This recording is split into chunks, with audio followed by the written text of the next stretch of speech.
1, 2, 3, 4. 1, 2, 3, 4.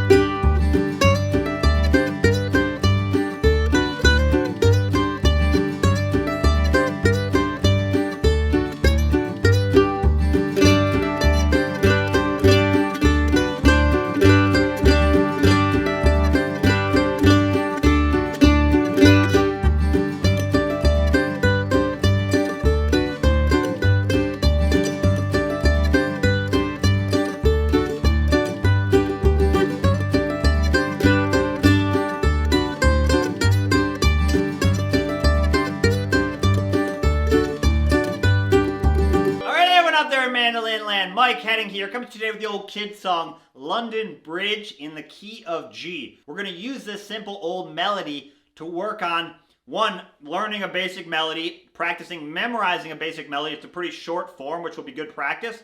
And then we're going to look at how do we add some classic bluegrass ornaments. So we're going to add some slides, we're going to add some drone strings, we're going to add some alternate picking to show you how you can take a basic melody like this and spice it up. So you can use these techniques to take any simple melody you're working on and add some more ornaments, add some more expressiveness, make it sound more like bluegrass. That's what we're going to work on for this lesson.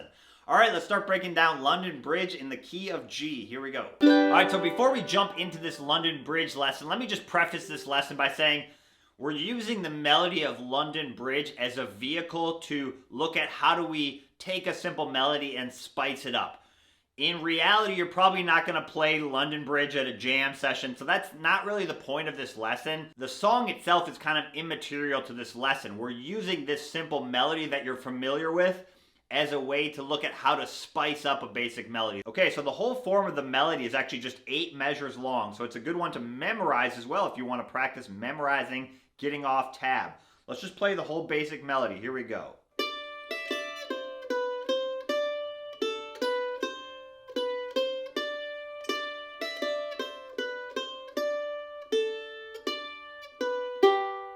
Do it slower.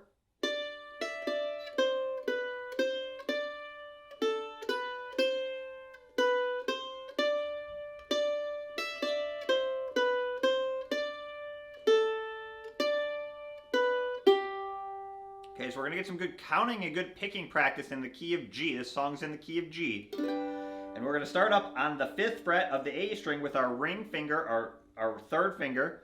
And we're going to play this note. So the pick direction is going to be really important on this lesson. It's going to help you play the proper timing. So the pick direction is listed below the tab. The staple looking symbols are the downstrokes. The V looking symbols are upstrokes. We're going to use downstrokes on the downbeats, upstrokes on the upbeats. Very, very important rule to follow. So we're starting with a downstroke. 1, and then we're going to play an upstroke on the open E string, high E, which is going to be on the and of beat 2. And then back to that 5th fret. So just keep it down. And then 3rd fret on the A string. So that opening melody is, so 1, 2, and 3, 4, 1, 2, and 3, 4, 1, 2, and 3, 4.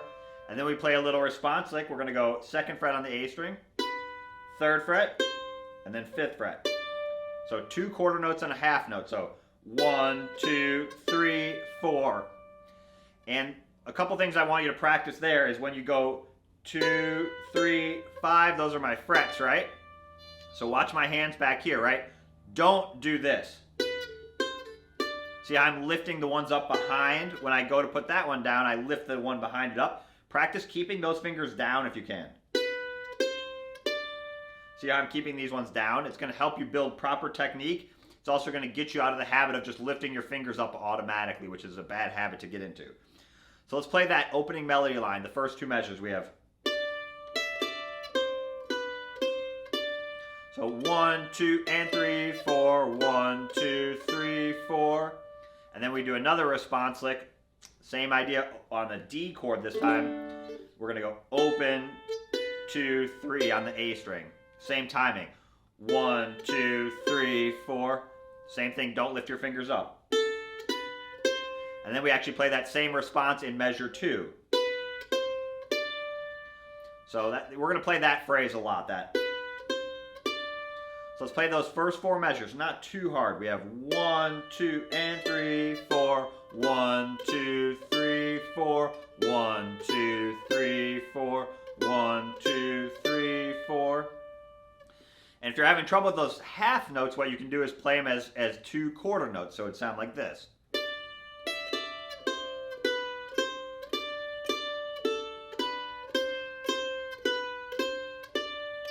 And then once you get it down, just take it out, and you can even do like air pick, but just don't hit the strings.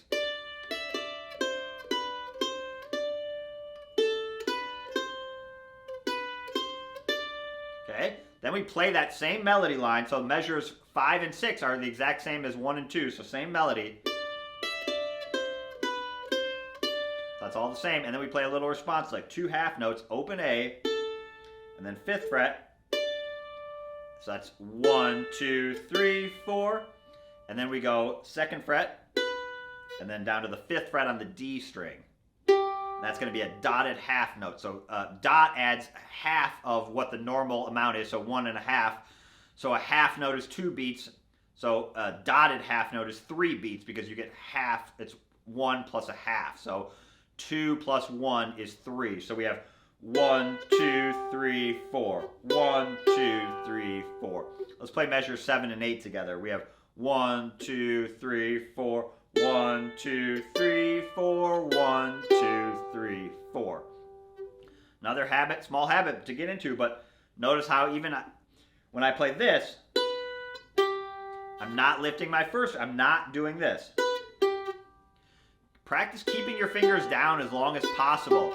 Sometimes you are going to want to lift your fingers up, but it's a better habit to get into to always keeping your fingers down than always lifting them up. Okay, let's play that whole basic melody, not too hard. Here we go.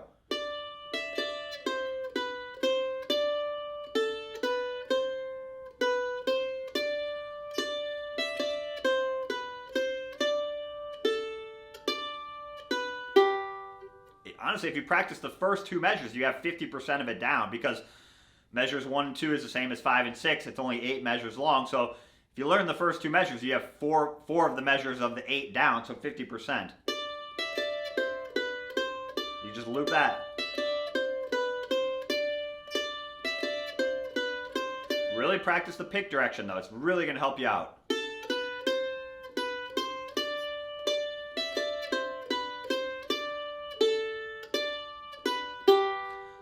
Practice getting some good tone if you're a beginner. If you're more of an absolute beginner, practice counting. You notice how when I was playing, and a lot of times I'm counting it out loud. That's really helpful to reinforce the timing.